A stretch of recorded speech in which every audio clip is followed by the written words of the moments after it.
नाम किसका, जय गुरुदेव नाम किसका, प्रभु का पावन नाम, प्रभु का पावन नाम, जय गुरुदेव।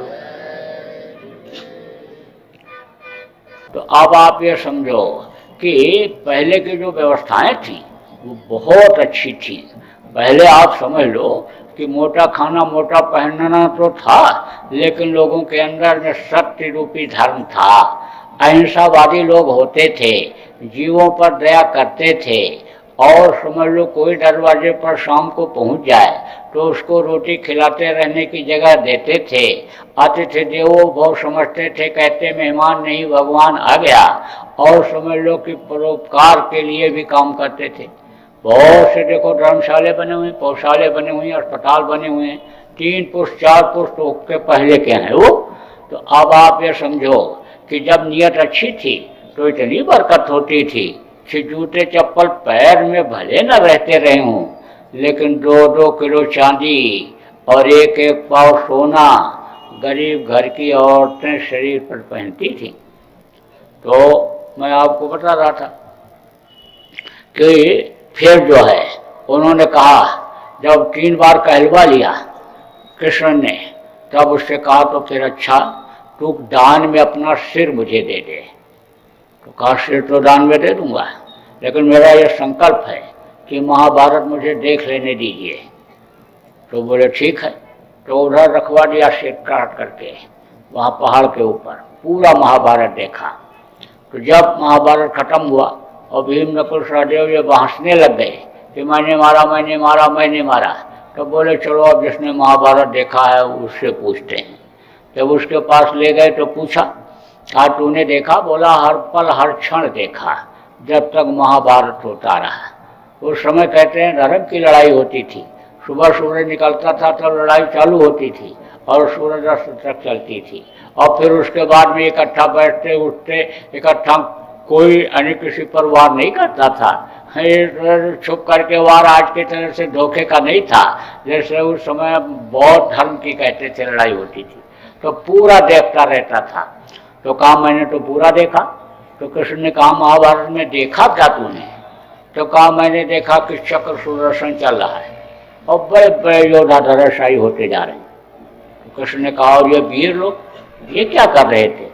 उसने कहा ये सब मुंह फैलाए खड़े हुए थे, किसी का हाथ पैर भी नहीं हिल रहा था, केवल चक्र सुदर्शन चल रहा था।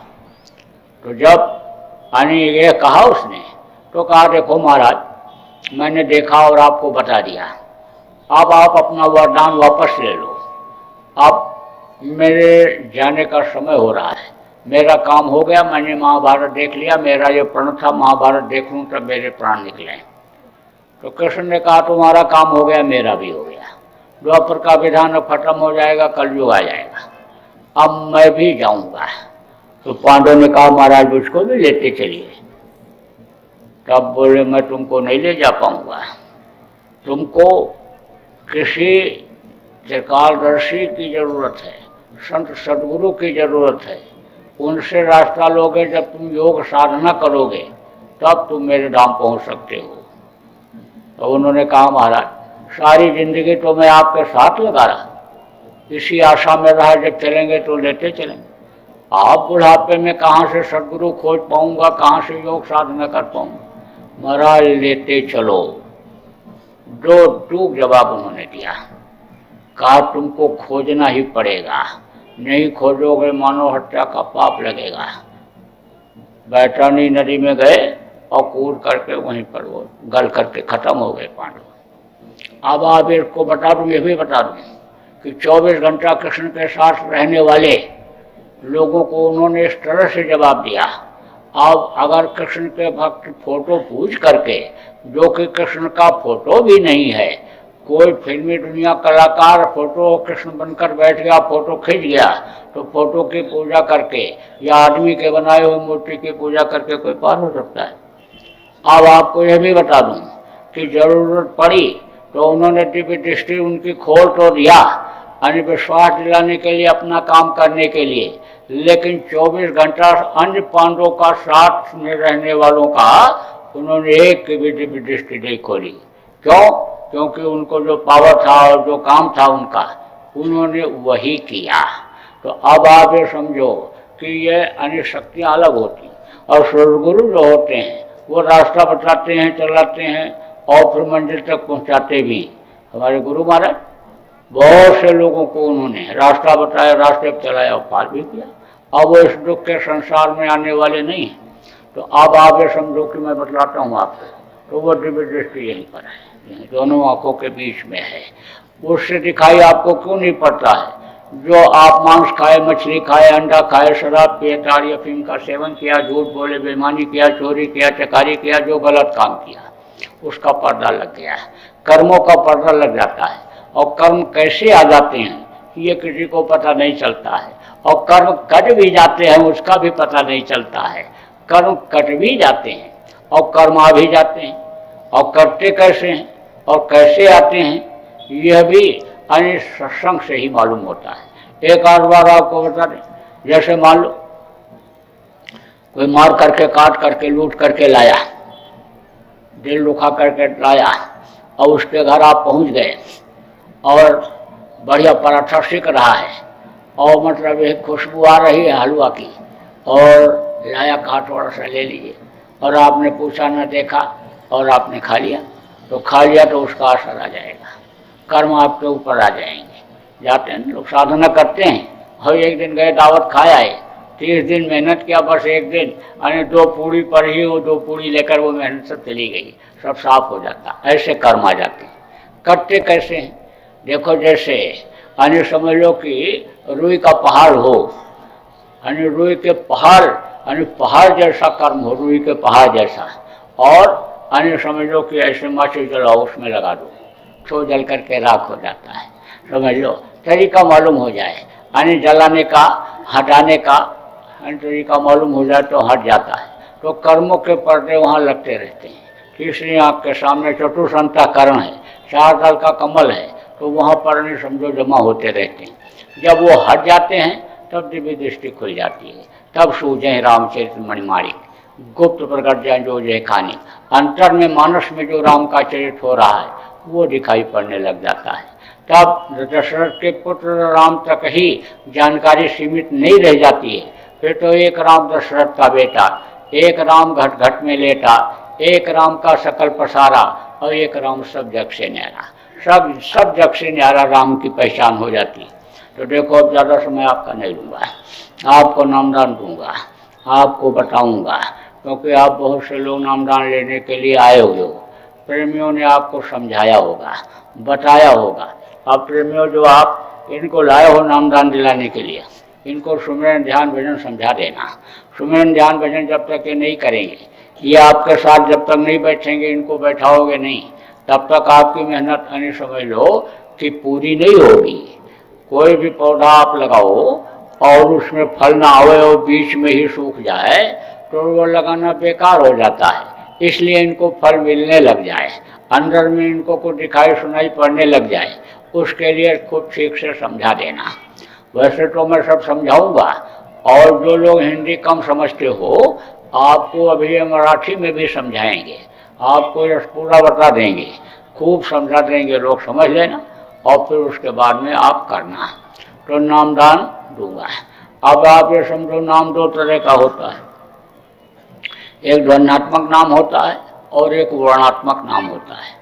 वर्णात्मक नाम को मुंह से लिया जाता है, जैसे त्रेता में राम आए थे, राम नाम को उन्होंने जगाया, मुंह से लेने वाला नाम। द्वापर में कृष्ण नाम में शक्ति थी, कृष्ण नाम से उद्धार हुआ, यानी समझ लो कि कृष्ण नाम जिसने पुकारा, कृष्ण वहाँ पर मदद के लिए खड़े हो गए। ऐसे ही सतयुग में गुरु नाम था, उसी गुरु नाम को हमारे गुरु महाराज ने जगाया था। गुरु के पहले जय लगाया, जा माने जयमान, या माने जो, जयमान माने जो हमेशा रहे। तो हमेशा कौन रहता है? गुरु रहते हैं। गुरु के बगैर कोई एक कदम भी आगे नहीं बढ़ सकता। देव माने होता है देने वाला। जो सच्चे गुरु समर्थ गुरु होते हैं देते ही, वो लेते नहीं। और वो पढ़ना पसंद नहीं करते हैं। अब आप ये समझो कि जय गुरुदेव नाम यह गुरु महाराज का हमारे जगाया हुआ नाम। गुरु महाराज ने जब जगाया था तो कहा था भाई विश्वास न हो तो परीक्षा ले लेना, तो परीक्षा भी लिया लोगों ने। ऐसे जा रहे हैं, मधुमक्खियाँ छेदने लगी। जब मधुमक्खियाँ छेदने लगती हैं तो पड़ोस का ही आदमी भाग जाता है छोड़ करके, क्योंकि वो उसी को ही लग जाती हैं। तो जब कोई सहारा नहीं, कोई विकल्प नहीं, तो जय गुरुदेव बोला, बस तेज हवा चली और धूल उड़ी, मधुमक्खियों के आंखों में लगी और मधुमक्खियाँ छोड़ करके चली गई। पानी में नहाने के लिए गया, डूबने लग गया, तिनके का भी सहारा नहीं है। जय गुरुदेव जय गुरुदेव जय गुरुदेव जय गुरुदेव बोला, बस तेज हवा के साथ पानी की हिलोर आई और ले जा करके खींच करके किनारे लगा दिया। मरते समय बहुत तकलीफ होती है। शाहजो भाई ने कहा कि शाहजो मौत के समय पीड़ा उठे अपार, बिच्छू 60,000 जो डंक मारे एक साथ, जैसे 60,000 बिच्छू शरीर में डंक मारे दर्द पैदा हो, ऐसा दर्द मरते समय होता है।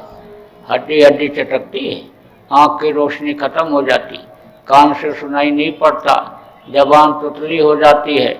रिश्तेदार परिवार के लोग अच्छे अच्छे डॉक्टर व हकीम खड़े रहते हैं, आखिरी वक्त पर जोर किसी का नहीं चलता है। तो जब दर्द हुआ, पीड़ा हुई और चिल्लाया और रोया और हाथ पैर पटका, तो सत्संगी प्रेमी ने मरने वाले के कान में 10 बार जय गुरुदेव बोल दिया। जय गुरुदेव बोलते ही उसने आंखें खोल दी और बोला कि वो जल्लाद जो आए थे, लंबी टेढ़ी नाक वाले, 3 आँखों वाले, भयंकर चेहरा, काला कुरूपा, काला कुरूपी जो यमराज के दूत आए थे, वो सब हट गए। जो मशाल और मुद्रज हथौड़ी चला रहे थे, मशाल दिखा रहे थे, जला रहे, झुलसा रहे, वो सब हट गए। मैं अब आराम से जा रहा हूँ। तो खूब परीक्षा लिया लोगों। आज भी एक बार आप कोई परीक्षा लेना चाहो ले सकते हो। कोई भी शाकाहारी, सदाचारी, नशा मुक्त व्यक्ति मुसीबत के समय जय गुरुदेव नाम बोल करके मदद ले सकता है। यह तो है मुंह से बोलने वाला नाम, बराबर बोलते रहो। अब तो एक दूसरे को प्रणाम सलाम नमस्कार करते हो, जय गुरुदेव ही बोलो। घर में भी जय गुरुदेव बोलते रहो, चलते फिरते भी जय गुरुदेव बोलते रहो, हर काम करने से पहले जय गुरुदेव बोलते रहो। यह भगवान का नाम है। यह आपके शरीर की रक्षा करेगा, यह शरीर को आराम सुख की चीज़ों में मदद करेगा। अब आत्मा का कल्याण कैसे होगा? आत्मा का मदद करने वाला नाम वो मैं आपको बतलाता हूँ, वह है ध्वन्यात्मक नाम। यानी उसको अन्य श्वासों से लिया जाता है और उसको मुंह खोल करके जबान से नहीं बोला जाता है। तो वो नामदान मैं आपको अभी दूंगा। अब आप ये भी मत सोचना कि अभी तो ये सत्संग सुना रहे हैं, नामदान देंगे और उसके बाद तब मांगेंगे।